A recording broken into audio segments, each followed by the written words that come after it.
وہ چاہتے ہوں گے کہ اس بندے کو آپ نے تقریر کے لیے کھڑا کر دیا، میں تقریر کر لیتا تو بہتر تھا۔ میاں شہباز شریف صاحب کو شاید یہ بھی پچھتاوا ہو کہ انہوں نے جو وعدہ کیا تھا، اگر انہوں نے وہ وعدہ ایفا کیا ہوتا تو آج یہ دن دیکھنا نہ پڑتا۔ انہوں نے ایک موقع پر کہا تھا کہ جب ہم حکومت میں آئیں گے، اگر میں نے آصف علی زرداری کو سڑکوں پر نہ گھسیٹا تو میرا نام شہباز شریف نہیں، اگر میں نے آصف علی زرداری کو نہ لٹکایا تو میرا نام شہباز شریف نہیں، اگر میں نے آصف علی زرداری کا پیٹ چاک کر کے لوٹا ہوا مال و دولت نہ نکالا تو میرا نام شہباز شریف نہیں۔ اگر میاں شہباز شریف صاحب کی طرف سے یہ 3 میں سے ایک وعدہ بھی پورا کر دیا جاتا تو آج اس طرح سے قوم کو رسوائی کا سامنا نہ کرنا پڑتا جس طرح سے آصف علی زرداری صاحب کی طرف سے اپنی تقریر کی گئی ہے، اور اس کے بعد پھر ایوارڈ کا بھی اعلان جس طرح سے ہو چکا تھا، ایوارڈ بھی تقسیم کیا گیا ہے۔ اس میں کن کن کو ایوارڈ دیا گیا، کس طرح کے ایوارڈ دیا گیا ہے؟ فاروق احمد ظہور یا ظہور احمد فاروق کو بھی ایوارڈ دیا گیا جنہوں نے عمران خان کے خلاف گواہی دی تھی۔ اس طرح سے باقی بھی ایسے ہی ایوارڈ دیے گئے۔ تو میرا خیال ہے کہ ایک ستار چودھری صاحب کی تحریر میرے سامنے ہے، بجائے اس کے کہ میں اس پر کوئی زیادہ تبصرہ کروں، اسی کو دیکھ لیتے ہیں۔ اس تحریر میں انہوں نے ستار چودھری صاحب نے کیا کہا ہے، آپ کو پوری طرح سے علم ہو جائے گا کہ ایوارڈ کیسے دیے گئے، کس کو دیے گئے، کن لوگوں کو نہیں دیے گئے، اس کا بھی ستار چودھری صاحب کی اس تحریر میں ذکر موجود ہے۔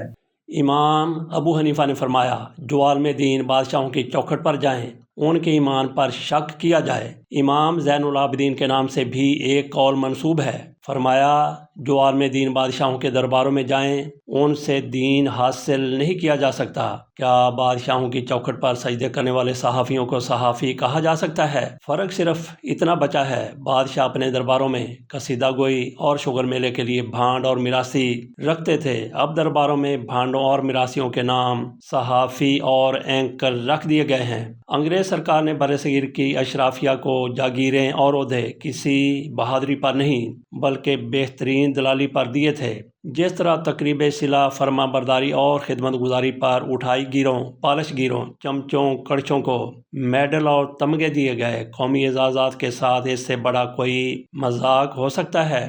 یہ ہوتے بعضمی لوگ، معروف ناول نگار اور سفر نامہ نگار مستنصر حسین تارڑ نے پاکستان اکیڈمی آف لیٹر سے کمال فن ایوارڈ لینے سے معذرت کر لی تھی۔ کہا تھا پاکستان کی جانب سے ایوارڈ دیے جانے کے ضوابط اور روایات کو توڑا گیا ہے۔ معروف پاکستانی آرکیٹیکٹ یاسمین لاری نے فلسطینیوں سے اظہار یکجہتی کے فن تعمیر کے شعبے کا اہم عالمی ایوارڈ وولف پرائز لینے سے انکار کر دیا تھا۔ اس ایوارڈ میں اسے 2.80 کروڑ روپے بھی ملنے تھے۔ کہا اس ایوارڈ کو وصول کرنا ضمیر کے خلاف تھا۔ لتا نے ایوارڈ لینے سے انکار کر دیا تھا۔ موقف تھا یہ ایوارڈ ایک عورت کے جسم نما ہے جس کے بدن پر کوئی کپڑا موجود نہیں، اس لیے میں یہ نہیں لے سکتی۔ معروف سندھی ادیب تاج جویو نے ایوارڈ لینے سے انکار کر دیا تھا۔ کہا تھا اس کے بیٹے کو کسی نے اغوا کیا ہوا ہے، وہ کیسے ایوارڈ وصول کریں۔ یہاں تک بھارتی اداکارہ کنگنا رناوت نے دوسرے بڑے فلمی ایوارڈ کی تقریب میں ایوارڈ لینے سے یہ کہہ کر انکار کر دیا ایوارڈ صرف ریٹنگ بڑھانے کے لیے دیے جاتے ہیں۔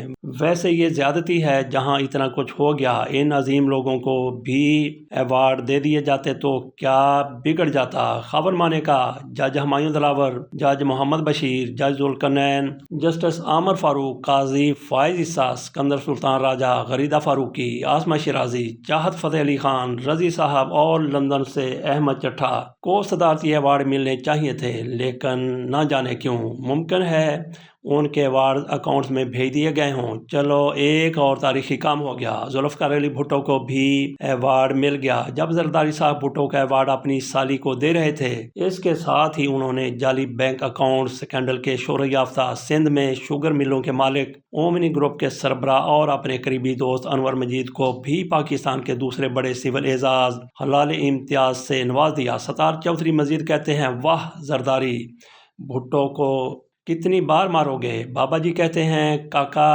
ایسے نہ دل کو جلایا کرو، اگر حکومت ان افراد کو نشان حیدر بھی دے دیتی تو تم کیا کر لیتے؟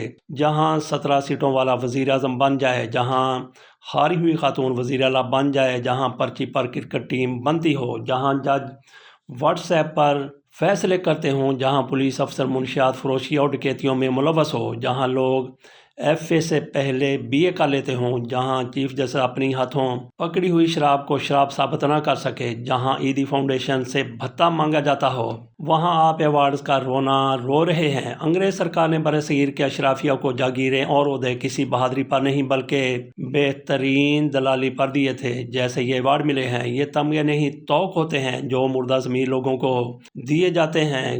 توق کے ڈکشنری پر میں نے دیکھے کیا لکھا تھا، لوہے کا بھاری حلقہ جو مجرموں یا دیوانوں کے گلے میں ڈالا جاتا ہے تاکہ گردن نہ اٹھا سکیں۔ جی آپ کے سامنے ستار چودھری صاحب کی تحریر رکھی، انہوں نے بتا دیا کہ کس کو ایوارڈ دیا گیا، کس کو ایوارڈ نہیں دیا گیا۔ تو ناظرین آپ یقین رکھیں کہ جس طرح سے یہ ایوارڈ دیے گئے ہیں اور کچھ لوگ محروم رہ گئے ہیں، ان کو بھی ایوارڈ مل سکتے ہیں، مل جائیں گے، اگلی دفعہ مل جائیں گے، اس سے اگلی دفعہ مل جائیں گے۔ 14 اگست کو بھی ایوارڈ دیے جانے ہیں۔ تو یقین کریں کہ مسلم لیگ نون کی حکومت آئے گی۔ میں پھر آپ کو دوہرا دوں، PTI کا میں نے نہیں کہا، مسلم لیگ نون کی حکومت آئے گی تو ان لوگوں کو جن کو ایوارڈ دیے گئے ہیں، ان میں سے آدھے لوگوں سے ایوارڈ واپس لے لیے جائیں گے۔ اگر تحریک انصاف کی حکومت آ جاتی ہے تو پھر سب سے نہیں بلکہ 90% لوگوں سے ایوارڈ واپس ہو جائیں گے، کیونکہ کچھ لوگ ایسے ہیں، جنون ہیں، جن کو بالکل دوسرے ایوارڈ دیے گئے ہیں۔ تو باقی جن لوگوں کو زیادہ تر ایوارڈ دیے گئے ہیں، ستار چودھری صاحب کی طرف سے اس کا تذکرہ کر دیا گیا ہے۔ اب آ جاتے ہیں فلسطین کی طرف۔ فلسطین میں جس طرح سے جنگ بندی ہو چکی ہے اسرائیل اور فلسطین کے مابین، اس کے باوجود بھی اسرائیل کی طرف سے حملوں کا سلسلہ شروع کر دیا گیا ہے۔ اب تک شہید ہونے والے فلسطینیوں کی تعداد 50,000 سے زیادہ ہو چکی ہے۔ جن دنوں جنگ بندی ہوئی تھی ان دنوں 50,000 سے کوئی 1,000-1,500 کم تھی۔ اب یہ تعداد 50,000 کو کراس کر گئی ہے، اور مرنے والے، شہید ہونے والے انسان ہیں، ان میں بچے ہیں، ان میں بوڑھے ہیں، ان میں خواتین بھی شامل ہیں۔ تو کہاں گئے گرنٹر جنہوں نے جنگ بندی کی گارنٹی دی تھی؟ کہاں ہے صدر ٹرمپ جو کہتے تھے کہ کہیں بھی جنگ نہ ہو، فلسطین کی اور اسرائیل کی جنگ نہ ہو، یوکرین اور رشیا کی جنگ نہ ہو، باقی بھی وہ دنیا کو پرامن دیکھنا چاہتے تھے، لیکن یہاں پہ جنگ بندی ہو چکی ہے۔ اس کے باوجود بھی اسرائیل کی جاری ہے۔ بات ہم نے شروع میں کی تھی ممتا کی اور ماں کی، وہاں پہ ایک عجیب و غریب قسم کی بھی صورتحال سامنے آئی ہے۔ ایک خاتون جس کا بچہ 1.5 سال پہلے اسرائیل کے حملوں میں مارا گیا تھا، ملبے تلے دب گیا تھا، وہ بچہ ملبے سے باہر نکالا گیا ہے، تو اس کا ہڈیوں کا ڈھانچہ بچا ہے، وہ آپ کے سامنے ہم نہیں رکھ سکتے، کیونکہ اس پر پھر YouTube کی طرف سے بین لگ جاتا ہے، پابندی لگ جاتی ہے، وہ تصویر آپ کو نہیں دکھا سکتے۔ آپ یوں سمجھ لیجئے کہ وہ اس طرح سے ہڈیوں کا ڈھانچہ بچہ بن چکا تھا، جس طرح سے آپ نے خطرہ 440 وولٹ اس کے اوپر ایک تصویر لگی ہوتی ہے جس میں دانت نظر آ رہے ہوتے ہیں، کھوپڑی نظر آ رہی ہوتی ہے، کوئی ماس نہیں، کوئی اس کے اوپر سکن نہیں ہوتی، کوئی گوشت نہیں ہوتا، صرف ہڈیوں کا ڈھانچہ۔ ایسے ہی اس خاتون کو اپنے بچوں کی ہڈیوں کا ڈھانچہ ملا تو اس نے پیار سے، محبت سے، کتنی چاہت سے اس کو اپنے گلے سے لگا لیا۔ اس کو بالکل یہ نہیں ہوا کہ یہ دیکھیں کہ ڈھانچہ ہے، یہ دانت نکلے ہوئے ہیں، یہ ہڈیاں ہیں، یہ کھوپڑی ہے۔ اس نے اپنے بچوں کو اسی طرح سے ممتا دی جس طرح سے ان دنوں جب اس کو کھلایا کرتی تھی، دودھ پلایا کرتی تھی۔ تو یہ رقت آمیز مناظر بھی دنیا کو دیکھنے کو مل رہے ہیں، اور اسرائیل کے ظلم کے ہاتھ روکنے کے لیے دنیا تیار نہیں ہے۔ ایک بار پھر اس کی طرف سے جارحیت کی جا رہی ہے۔ تو مجھے یہاں پہ یاد آ گیا ایک واقعہ۔ چند سال قبل ہم صحافی تہمینہ درانی صاحب کا انٹرویو کرنے کے لیے ان کے گھر گئے تھے۔ اس وقت تک انہوں نے شہباز شریف صاحب سے شادی نہیں کی تھی۔ اس کے کئی سال بعد انہوں نے شہباز شریف صاحب سے شادی کی۔ یہ جو میں واقعہ بیان کر رہا ہوں یہ کوئی 2002 کا یا 2003 کا واقعہ ہے۔ تو تہمینہ درانی صاحب کے ہم گھر گئے، ان کا انٹرویو کرنے کے لیے گئے، سیاسی انٹرویو کرنا تھا، لیکن انہوں نے ایک خاتون ہمارے سامنے لا کے بٹھا دی، بتایا کہ اس کا نام فاخرہ ہے اور اس کے چہرے پر غلام مصطفیٰ کھر کے بیٹے کی طرف سے تیزاب پھینکا گیا ہے۔ شاید انہوں نے اس کا نام بلال بتایا تھا۔ اس خاتون کا چہرہ اس طرح سے بالکل سیاہ تھا، صرف ان کے 2 دانت سامنے والے نظر آ رہے تھے، ایک آنکھ ان کی آدھی کھلی تھی، دوسری آنکھ بالکل ختم ہو چکی تھی، بالکل سیاہ چہرہ تھا، لیکن ان کا 6-7 سال کا بیٹا کبھی ادھر سے آ کے اپنی ماں کو لپٹتا، کبھی ادھر سے آ کے اپنی ماں کو لپٹتا، کبھی ان کے پیچھے کھڑا ہو جاتا، کبھی ان کے آگے چلا جاتا، کبھی ان کی جھولی میں بیٹھ جاتا۔ تو وہ ہم نے دیکھا کہ بچے کو اس سے کوئی غرض نہیں تھی کہ ان کی ماں کا چہرہ کس طرح کا ہو گیا ہے، اس کو صرف اپنی ممتا سے پیار تھا، اپنی ماں سے پیار تھا۔ تو بات ہم نے کی فلسطین کی کہ وہاں پہ کس طرح ایک ماں کو اس کا بچہ ملا ہے اور وہ اس سے کس طرح گلے سے لگا کے رو رہی ہے۔ تو ناظرین اس کے ساتھ اجازت دیجیے، اللہ حافظ۔